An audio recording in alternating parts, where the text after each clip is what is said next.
प्रत्येक वर्ष भारत के प्रथम प्रधानमंत्री पंडित जवाहरलाल नेहरू के जन्मदिन को देश भर में बाल दिवस के रूप में मनाया जाता है। जवाहरलाल नेहरू को बच्चों से बहुत प्रेम था, इसलिए उनके जन्मदिन को बाल दिवस के रूप में मनाया जाता है। क्या आप जानते हैं कि चाचा नेहरू को बचपन खुद भी बहुत दिलचस्प था। आज भी उनके बचपन की ऐसी ऐसी कहानियाँ हैं जो इतिहास के पन्नों में दबी हुई हैं। आज हम आपको जवाहरलाल नेहरू के बचपन की कुछ ऐसी ही कहानियों से रूबरू कराने वाले हैं, तो प्लीज़ वीडियो स्किप मत कीजिएगा, लास्ट तक देखिएगा। मेरी गारंटी है कि आपका मन खुश हो जाएगा। पहली कहानी। भरी सभा में जब नाराज हो गया था बच्चा। चाचा नेहरू एक बार एक कार्यक्रम में शामिल होने गए थे। यहाँ एक बच्चे ने अपनी ऑटोग्राफ पुस्तिका उनके सामने रखते हुए कहा, साइन कर दीजिए। नेहरू जी बच्चे के अनुरोध को नकार न सके और उन्होंने ऑटोग्राफ करके बच्चे को पुस्तिका वापस कर दी। बच्चे ने उनके ऑटोग्राफ देखे, लेकिन उस पर तारीख नहीं लिखी थी। बच्चे ने चाचा नेहरू से कहा कि आपने ऑटोग्राफ में तारीख तो नहीं लिखी।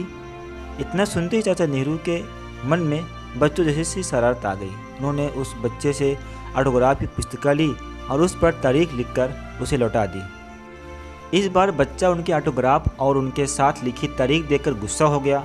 उसने चाचा नेहरू से कहा कि आपने तो तारीख उर्दू के अंकों में लिख दी है।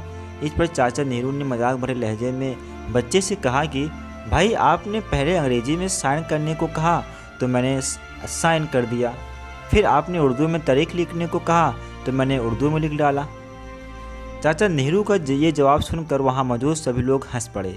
बच्चा भी समझ गया कि चाचा नेहरू उनसे मजाक कर रहे हैं और उसका गुस्सा शांत हो गया। ऐसा था देश के पहले प्रधानमंत्री जवाहरलाल नेहरू का स्वभाव। वह देश को लेकर जितने गंभीर थे, बच्चों के साथ उतने ही बचपने और हंसी मजाक से रहते थे। दूसरी कहानी। उनका बचपन खुद एक प्रेरणा है। जवाहरलाल नेहरू जब छोटे थे, उनके पिता मोतीलाल नेहरू को उपहार में 2 बेशकीमती फाउंटेन पेन मिले थे। जवाहरलाल नेहरू ने उनमें से एक पेन ले लिया। उसके पीछे उनकी सोच थी कि उनके पिता को एक ही वक्त में 2 पेन की ज़रूरत कभी नहीं पड़ेगी। जब मोतीलाल नेहरू को पता चला कि उनका एक पेन गायब है, तो उन्होंने उसकी तलाश करवाई। वह इतने नाराज़ थे कि जवाहरलाल उनके सामने जाकर अपनी गलती स्वीकार करने की हिम्मत ही न जुटा पा रहे थे।